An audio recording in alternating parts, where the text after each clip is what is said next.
First of all, I wanted to say thank you to my subscribers. I've just hit 10,000 and it is all down to you. So thank you for watching. Thank you for commenting. Thank you for making this possible, and thank you for subscribing. I really do appreciate it. It means such a lot to me. So I hope you enjoy my 2023 Haunted Halloween Home Tour. Welcome, spooky friends. Let's start our tour in the hall. This is a little homage to the witch. Now, obviously you saw me make the cauldron and the little witch in a previous weeks. This picture frame and picture were both thrifted earlier on in the year. The picture was 50 cents, just an old black and white picture of a broom and a table, and I thought it was very witchy. Little bottle brush was from Dollar Tree for $1.25. Now in the hallway already it is very dark and moody, so it lends itself perfectly to this time of year. I did throw some creepy cloth over the mirrors, which was a tradition in Victorian times. It was usually a piece of material was put over the mirror so that if there was a death, then your soul couldn't be pulled into the mirror. Again, I did the same down the stairs with the cloth, and I just put some little sparkle lights and some little pumpkins just to add a little bit of colour as we move into the rest of the house.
For this video, we're calling this room the boudoir.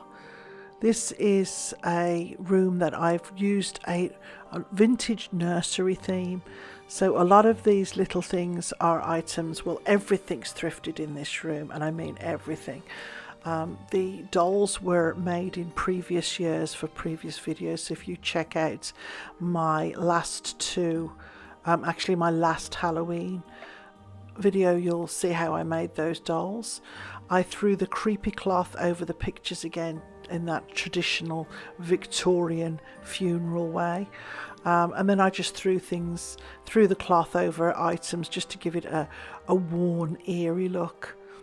I also put the doll theme in here with the little picture that I made and the little cloche with the doll parts in.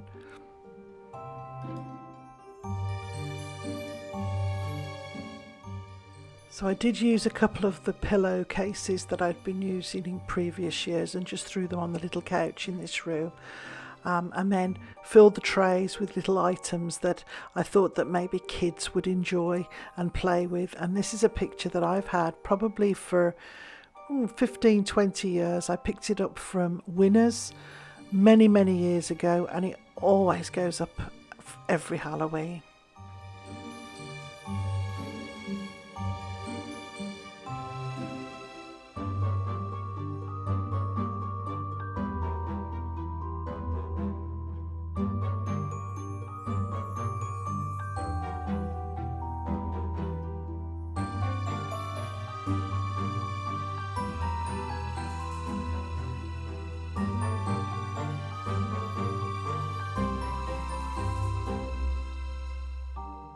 My man in the moon was inspired by a Pinterest blog for probably 2 or 3 years ago, and I just made him on a wooden Lazy Susan, and he's one of my favourite pieces.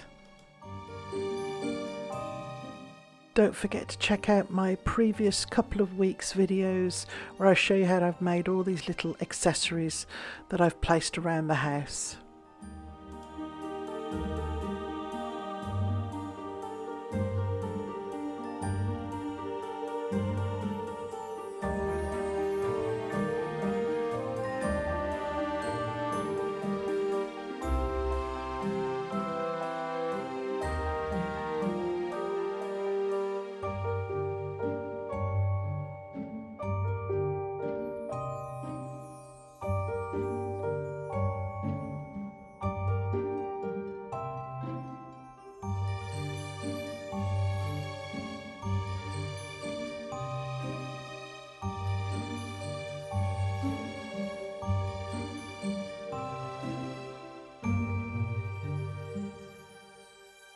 I kept it very simple in the living room on the mantelpiece.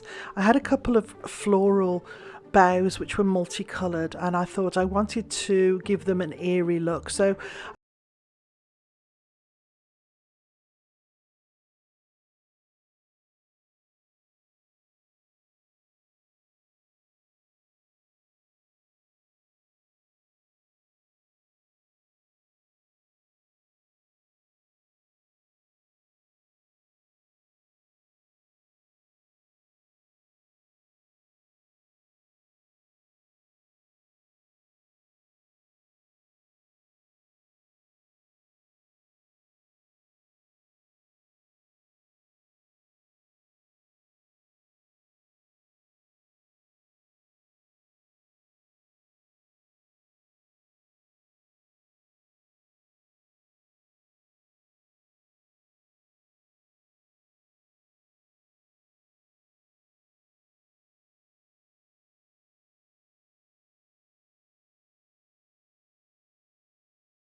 was one of my favourite places to decorate. I had a very old white tablecloth that was quite stained, and I dyed it navy blue with the napkins and threw that on the table, and it just looks so cool. Again, a change from black. It had the undertones from the rest of the room, but it really had that old Dickensian Great Expectations look about it.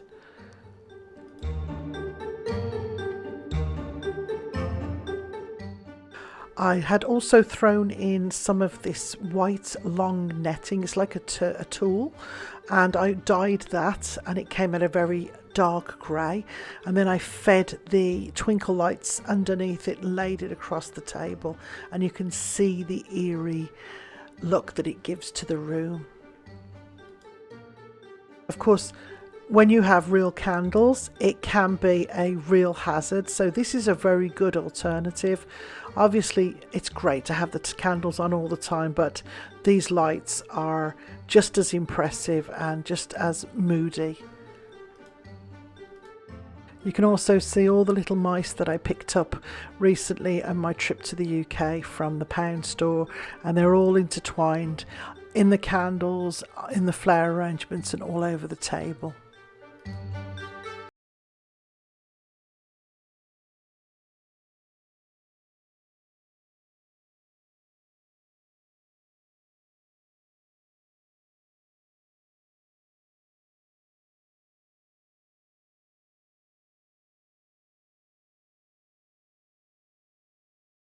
Had 3 cabinets in my dining room, and of course I had to decorate the top of them. This is the tallest. This is my holds my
This is Tarquin Farquhar Pompadour, and he is my skeleton. He is sitting in the library. This library hasn't been touched for a while. It's been abandoned. The chandelier is covered in spider webs. Everything is covered in spider webs. I had a big bolt of black linen that I picked up for $7 probably a couple of months ago, and all I did was pin it up to the existing curtains, and it certainly added to that eerie, abandoned, haunted house look that I was going for.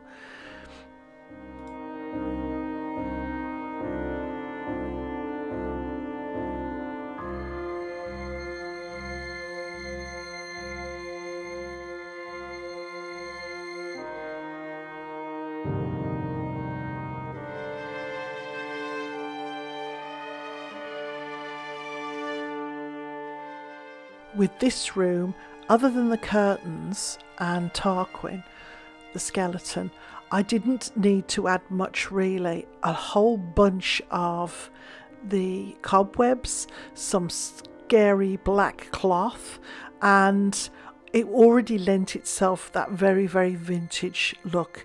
I have a lot of old family photos, all black and white, so I just grabbed most of them, put them in old silver frames and placed them around the room.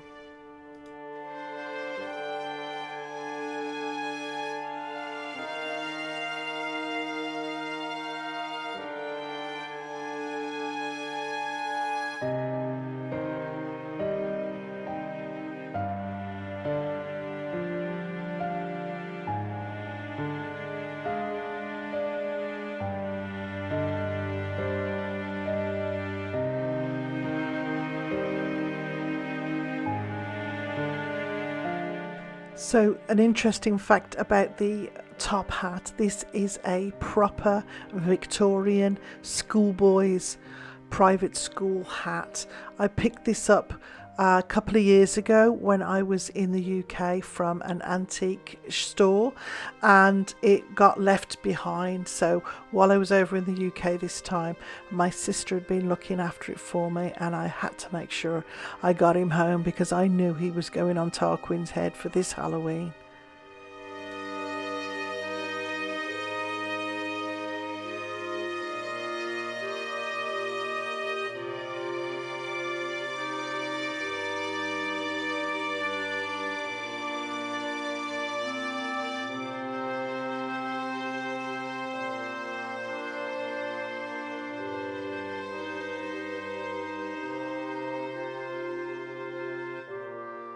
If you've been around for a while, you'll remember this little guy. I turned him into a Victorian inspired hanging lamp. I took the lamp out of his hand and just attached a little skeleton and then covered him in cobwebs. And just above him on the shelf is my hideous plague mask. This frightens everyone that sees it, so I've put him high up out of the way, so unless you're looking for him, you're not going to be scared.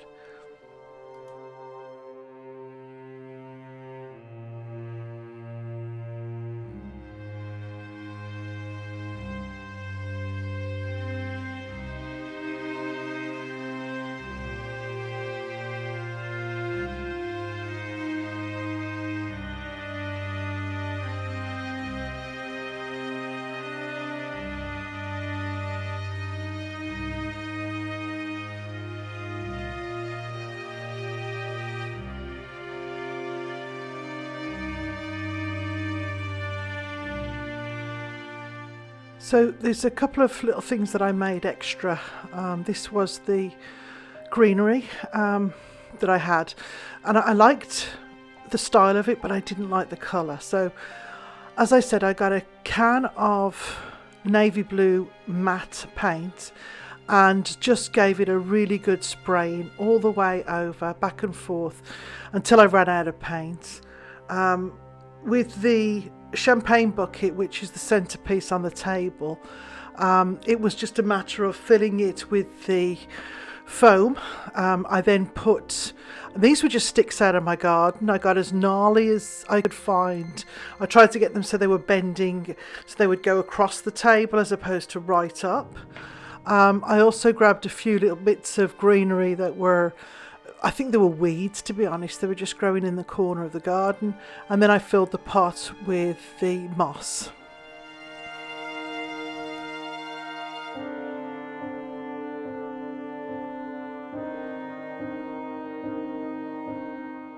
So the table setting that I wanted to go was with a vintage look. I had a lovely big old tablecloth that was quite stained. I had these serviettes that went with it. I had some netting, an IKEA netting, and I had a collar that I wanted to dye. So I followed the directions on the bottle. It was a kettle of hot water in the bottom. Then I put the dye in and then put another kettle of hot water. Now you can keep this on the boil, but I didn't want to use my saucepans, and I don't have an old saucepan that I could use for something like this. So I figured, you know what, it's not as if I'm going to be wearing this material. So if it didn't turn out exactly right, it didn't matter. But as it was, it turned out perfectly good. So I did use rubber gloves, and I just put everything in the bucket. I put the netting in first, let it sit for, I think probably an hour, rinsed it all out, and then topped up the bucket with more dye and more hot water, and that's when I put the tablecloth in. And you can see the colour that came out. It's come out a lovely greyish blue, which is perfect for what I wanted. I didn't want black, I wanted this colour. So I was very pleased with how this turned out as my tablecloth, and also the netting for the table.